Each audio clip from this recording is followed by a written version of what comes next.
And happy Easter. We're going with part 7 today to finish out the week of What If with What If Bardock and Gine had gone to Earth with Goku part 7.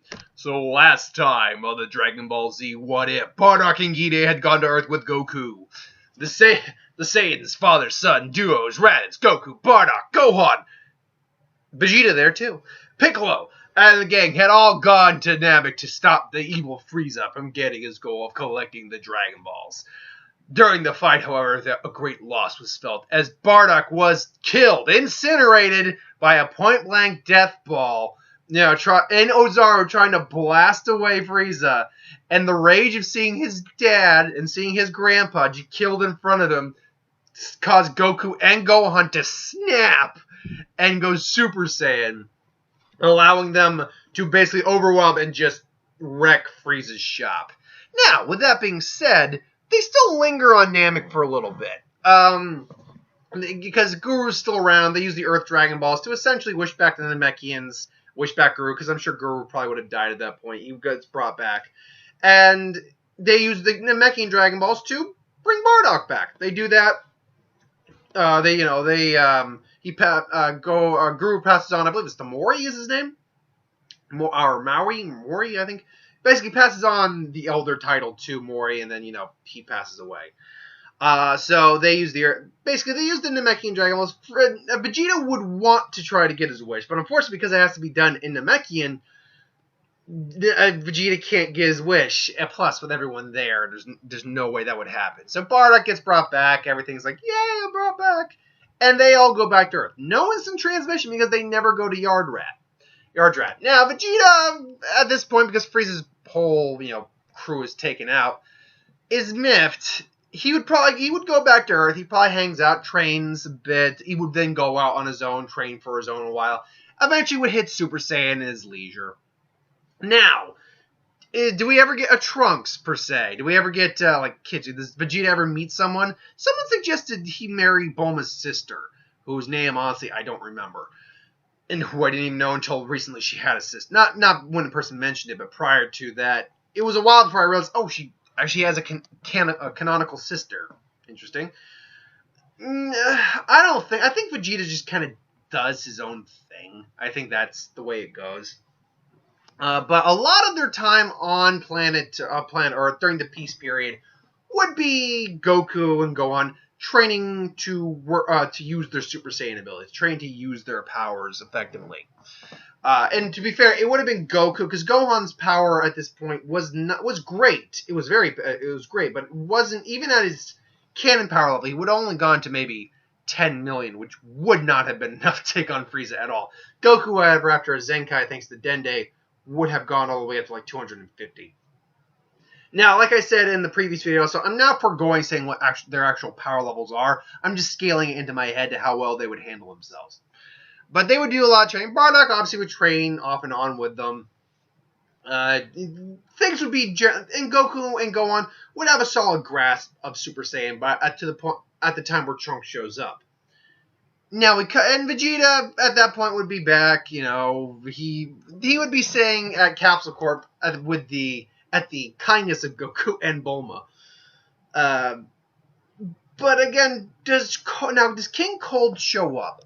I don't think he would show up on Earth. I don't think he would show up on Earth just on his own volition. For instance, he wouldn't just be like, oh, Frieza died. Well, let's go to Earth and kill those bastards for killing my son. That's not what would happen. He had to learn from Frieza what happened and then head to Earth. Now, King Cold's still out there. He's still very much, in terms of their power, he wouldn't really be a threat at this point. But he still very much could be a threat to them at this point. But they're not going out of their way to find Cold and kill him. Even though Vegeta probably would bring it up, and Bardock even would say that, yeah, Frieza's gone, but his dad's still out there, and his dad's even more powerful than he is. Just in his second form, he's stronger than Frieza was in his base form, or in his final form. So, Frieza's still, or Cold's still out there, and Cold could still be a problem. Well, as long as he doesn't come to Earth, we don't have to worry about it right now. We shouldn't go looking for trouble, I think, was what Goku or even Bulma would say. So, no, I don't think Cold would show up at all. Trunks shows up and he's a little surprised, like, wait, isn't there supposed to be someone here? Oh, I don't get it. I gotta go find Dad and the others. So he does reach Capsule Corp, and Goku and Bardock sense him coming, and everyone's just prepared. It's like, well, what's going on? Who are you? Hi, I'm Trunks. I'm true. I can't really tell you who I am per se, but I need to speak to Goku. It's like, yeah. It's like, I'm Goku. Yeah, I need to talk to you in private, because Trunks honestly sucked at his job. I will reiterate that till the day I die, or the day I finish doing these videos and my career as a YouTuber, which will not be anytime in the near future. Trunks sucked at his job. He really did. He's like, why didn't you? There's certain things you could have told them that would not jeopardize your future. But he's like, I need to test your power and all that, and he's like, okay. And then I don't even know who you are, though. It's like, you can just call me T. Call me T. It's like, oh, okay, T. Mm-hmm. So he basically, it's like, I need to test you to turn to a Super Saiyan for it. Wait, what? I mean, I'm just gonna do this for me, and then turn Super Saiyan. Boom. It's like, now we'll both be Super Saiyans. Boom, and everyone's shocked, and it's like, what? It's like, why is he a Super Saiyan? Vegeta's just, how?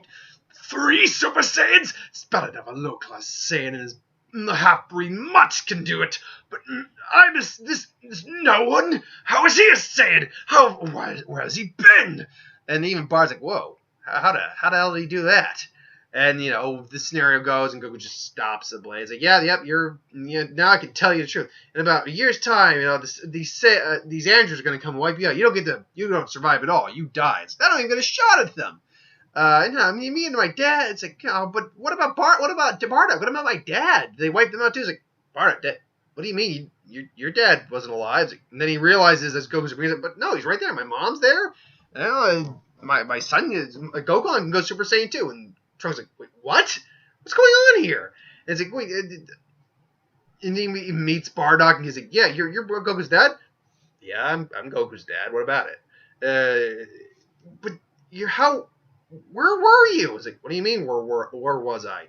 And Trunks is basically like, I can't tell them because he's having the dilemma. It's like, he can't figure out what's going on unless, and then he starts to dawn on him. It's like, oh God, this reality is. And then he notices Gohan's hair, too, for the first time. It's like, because he didn't really think on it much, because Goku was automatically there, so he just immediately went to Goku to talk to him. Gohan looks like him. Gohan has spiky hair, but purple spiky hair. It's like, wait, Gohan's like, yeah, I'm Gohan.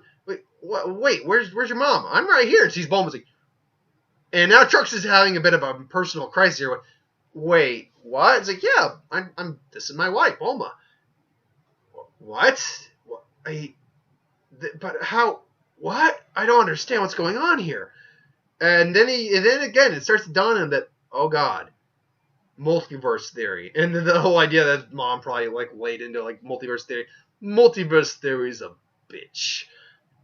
Like multiple timelines. This timeline isn't the same timeline that he's used to. Now. I went with Trunks in this version. There are other versions where it's not Trunks I could easily go to. Like, I could have made a future version of Bardock show up again. Or future Gohan, or something along those lines. I could have made that happen. But, to be fair, this could have been a scenario where they could have won on their own. I don't know. I could have made it that way, but I decided to bring Trunks in because it's always fun to see him mess things up. Fun in the sense that, oh, Trunks, you're kind of a bad. Your characterization just kind of sucks. So Trunks is now just debating about everything going on here, and they realize that if he doesn't exist, then he can pretty much explain he actually just go into full explanation to everyone now. So this is something that changes the timeline for better. He actually just flat said, "Look, everyone, I'm from the future," and he explains to Goku what he explained to them. Minus the whole him being Vegeta and Bulma's son. And that, and these androids, so, I want to give you that heads up so the future can change. But I'm guessing it looks like the future isn't the same, or your timeline isn't the same as my timeline to begin with. And they're like, oh, well, sorry about that. I mean, it wasn't, no, it's not your fault. I guess I just didn't know what was going to happen, how things were going to go down. But he still gives Goku the heart medicine, and yeah, it's like, I wish you luck. I mean, hopefully we'll be able to make things right in my own timeline. But in theory, also, you could have Trunks stay. In this version, you could have Trunks stay. But because he's already in a timeline where he doesn't exist, or he's probably not going to exist, not in the same way he does now. So whatever changes he makes to this timeline won't honestly affect his own timeline. And he realizing that just kind of, but he's still there helping them out. So maybe he can get some solid training in while he's there to just strengthen them up. So when he goes back to his own timeline, like he got in the original timeline, original series to begin with, he can just beat the Android. So he actually, instead of going away, he actually volunteers to stay and help them train. And he even helped Goku. He even says, I'll be there to help watch for the heart virus because I'll know what symptoms to look for and then be able to, help you get the medicine before things go down. And, and since you guys are all here, I can even help you with training into Super Saiyan as well. And this piques both Bardock and Vegeta's interest. Gine, I don't think, has any care about going into Super Saiyan. Gine is fine, honestly, being a housewife at this point. Though she's far more powerful than most of the other Z fighters at this point. I mean, she probably stays on the planet. Oh, and I can't forget his brother Jinsen. Basically, you're going to just get a lot of 3-year training with Super Saiyans going about. Piccolo will get his own training going into there. By the way, I don't think Piccolo fuses with Nail in this. He already has hidden potential unlocked. I don't think there was any reason for him to fuse with Nail. Well, that's not true. There would have been a reason, but I think Nail would have stayed to try to protect Guru. And Nail would probably protect Mori at that point. So, you would basically get 3 years of training with Super Saiyan Trunks, Goku, and Gohan. Then them practicing, because remember, they reduced Super Saiyan not to rage at that point, but the tingly back thing in Super. So, with enough time and training, I think all the current Saiyans would have Super Saiyans. That's a lot of Saiyans. The Super Saiyans. Now, in terms of strength, Goku's still the strongest. And while he doesn't show symptoms, by the time nearing the time frame when the androids are supposed to show up, I think Trunks would start urging Goku just start taking one a day just to be safe. And I think that stays off the heart virus. I do think that happens. Plus, Bulma will probably be a bit more nagging about it than Chi-Chi would, I think. Not that Chi-Chi would still nag, but also Chi-Chi was a lot more absent-minded on the fact that Goku is the strongest there is. I get where Chi-Chi's coming from. I'm sorry, I'm going to go on a Chi-Chi rant for about, let's say, a minute starting now. I get what they were trying to do with Chi-Chi. I do. That she was just the tiger mom, the housewife, who in this version is married to Yamcha. I kind of just pushed that aside. Yamcha's still around. He's married to Bulma or Chi-Chi. They have a kid. It's all nice, but frankly, it doesn't ultimately serve the plot in any way, so I don't bring it up very much. But they are married and have a kid. But the problem is Chi-Chi tries to nerf both her husband and her son. Her son I can at least understand because she wants something better than the life that Goku and her had in some ways and make something greater stuff. But Goku is literally the strongest fighter on Earth. He's the Earth's protector. She keeps trying to nerf him. And just not, and literally it weakens him. The fact he doesn't get the transfer weakens him, which puts and they even bring this up too, and she just doesn't get it. She just rages out saying no, I don't care. It's like, you don't care that look, for God's sake, Frieza actually succeeded in destroying the planet. If it wasn't for Whis rewinding time, you would have all been dead, and that would have been on you, lady. Because of what you did to Gohan. I'm sorry. It's always annoyed me. It's annoyed a lot of people. And there are people who do sympathize with Chi-Chi. And I, on some level, do sympathize with Chi-Chi. But still, come on. I digress. So, besides that, where do we put everyone power-wise? Vegeta would probably be one of the much later Super Saiyans to achieve Super Saiyan. But he would still achieve it. In fact, he probably would figure it's not working. He can't do it on his own. So he goes out in space and then comes back during the android fight. Goku's still the strongest among them. In fact, Goku, I think, would actually be pushing Ascended Saiyan at that point. I think with 3 years, with all of them eventually hitting Super Saiyan and having that many Super Saiyans to train with, Goku among them would be hitting Ascended Saiyan or actually have access, at least to Vegeta's Ascended Saiyan form, where the muscles bulk up. He doesn't really lose speed, fortunately, but his muscles do bulk up. I think with that much time and training and that much, learning to control Super Saiyan, he does have it. Bardock just has a solid Super Saiyan form. Gohan gets much stronger in his base and therefore has a better Super Saiyan form. Jinsen has a Super Saiyan form. You get a Super Saiyan form. You get a Super Saiyan form. Now, you may think, are you overdoing it a little bit with this? Kind of, but it makes sense. With the way Super illustrated how easy it actually is to hit Super Saiyan now, plus having 3 Super Saiyans there to work on and perfect their Super Saiyan form, plus having 3 other Saiyans there who are immensely powerful. Actually, and Raditz. I forgot to include Raditz in this. So Raditz would also get a Super Saiyan. 4 other Saiyans who are immensely powerful would get Super Saiyan forms. I mean, seriously. You could, in theory, say they might get Super Saiyan God like right now if they actually thought on it for a bit, but there is no legend about the Super Saiyan God won't come up at all right now. Point being, you're going to get a whole bunch of powerful individuals. Then the day comes, and Trunks also gets a lot stronger too. He's nowhere near his canon level, but his overall base has increased drastically. He's actually refined his abilities quite a bit, so he's a lot stronger than than what he was in the original series. So they all want to go to West City. Piccolo's also a lot stronger too. They all go to West City. I think it was West City. Or that island anyway.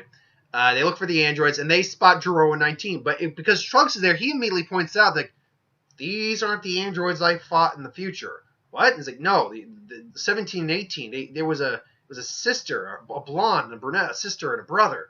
I don't know who that is. And then Goku doesn't recognize Gero. I don't think he actually ever met Gero.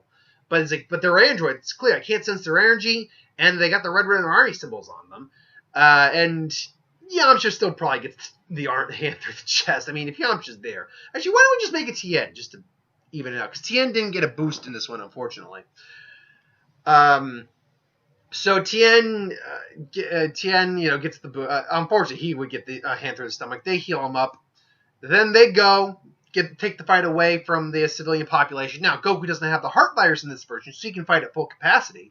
Vegeta is probably watching from afar. Goku actually handles 20 pretty easily. Like, he's much stronger than his canon version, I'd say, at this point. Plus, he doesn't have the virus that's weakening him. So he quickly handles 19. Even though I-19 does get some energy off him, he has probably already lost an arm at this point in the fight. Goku's probably torn it off. And he maybe absorbs it with the one arm, but Goku just quickly gets around that and just takes the other arm off and just blasts him. Gero's like, oh dear. And then it's like, yeah, you think that's something? They all go Super Saiyan, poof. And Gero's sensor's like, oh dear. 17-18 might even get 16 in this. Might not be the best idea, but I'm screwed. So he tries to fly off.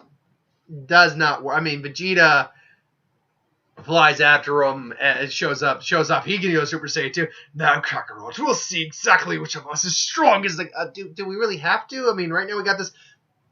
Fine, we'll deal with this first. And then it's like, then you and me. It's like, yeah, you and me, best buddy. All right. So they go after him. Gero is hot, just breaknecking it for his lab. Unfortunately, he's got that many people, that many Super Saiyans after him.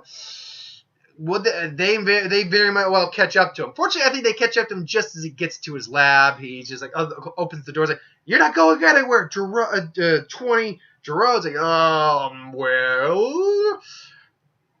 look over there. It's like, what? Bar's like, seriously, son? Well, I mean, he said there was something over there, so whatever. And I was like, he basically barely pushes the button before he's like, yeah, no, and then just takes his arm, not again. Damn it all. And then they just kind of blast him. But they blast him and he's the head on the ground again. Just as 18 and 17 wake up. It's like, what? It's like, that's them. That's them! And it's like, oh, yeah, I see. So, what do we got? Oh, man, a lot of blondes here today. What? What's wrong with blondes? Oh, nothing, sis. Just, you don't see that many around here usually.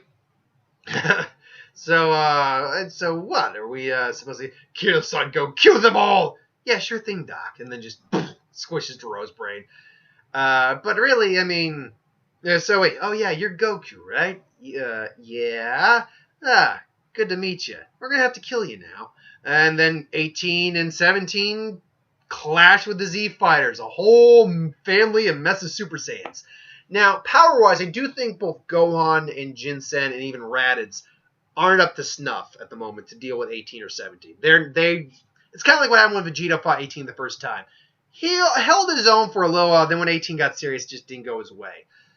Goku and Bardock and even Trunks at this point, though, and even Vegeta to some extent, handle themselves much better. Vegeta handles himself about the same way he did in the series, taking on 18, but he's tag teaming him with Trunks, who is much stronger and has his blade.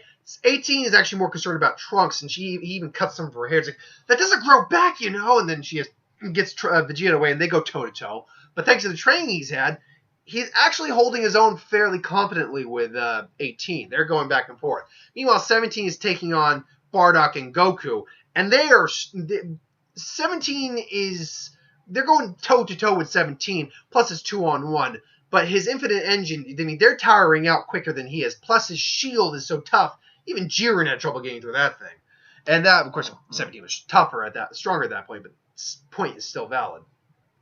You know, they clash, going back and forth. It's like, all right, fine. And he just, fires energy blasts at them. And goes like, he's tiring us up, but he's not getting tired off. They're androids, son.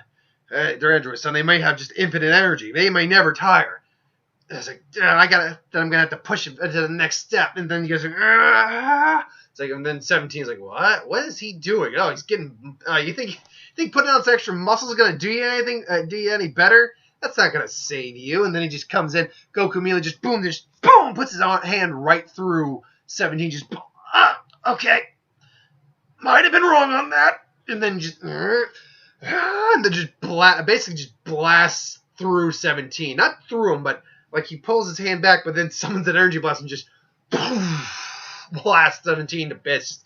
Just a torso, a smoking, bloody torso there. Because remember, they're cyborgs, not androids. And 18's like, no, 18! Or sorry, 17! No! It's like, you! And then says, like, no, and then, because she got distracted, she gets to run through with Trunks' blade, just, it's like, you will not hurt anyone, like, ever again. You! And then he just funnels some energy through his blade. Dad! It's like, he just, instinctively says, Dad! It's like, what? It's like, never mind, just blast her! And then he slices, and then it's like, mine! God, I got fire! And then blasts 18 to bits. So because there were so many Super Saiyans there, because a couple of them had a lot of experience and further training, because Goku does have an ascended form at this point, they were able to end the androids. They were able to do that with some difficulty, with a relative amount of difficulty, because they had to go pretty much all out on that. But they were able to do it. So I was like, so Trunks is just, oh wow, we did it. And then, they meet back up with Capsule Car. I was like, thanks everyone. And the androids seem to be stronger in this version, so that timeline than in mine. So I'm gonna go back and give them what's for. I'm gonna show him who's boss. I should be able to take care of him. And then he goes off. It's like, whew, that was an ordeal. It's like, yeah, you said it. And all is well until they hear a report on TV that a lot of missing people are starting to show up in certain cities. Cities have closed everywhere. What could be going on? A very brief cell arc is about to happen. But we're at the 23-minute mark, so we're going to leave it there. So that's part 7 of What If Bardock and Gine Had Gone to Earth with Goku. Thank you for watching. I hope you enjoyed. Like, comment, share, and subscribe. As always, if you want us to review something, put in the comments below. Let us know. We'll do a review of it at some points. Ideas for who would win, Star Wars, Superior Magic, what if, anything I do on the channel. Put that in the comments below. Let me know. I'll get to that at some point. So thanks for watching. Next week or starting tomorrow is the week of who would win, so keep your eyes out for those. Hope you enjoyed, and I'll see you next time.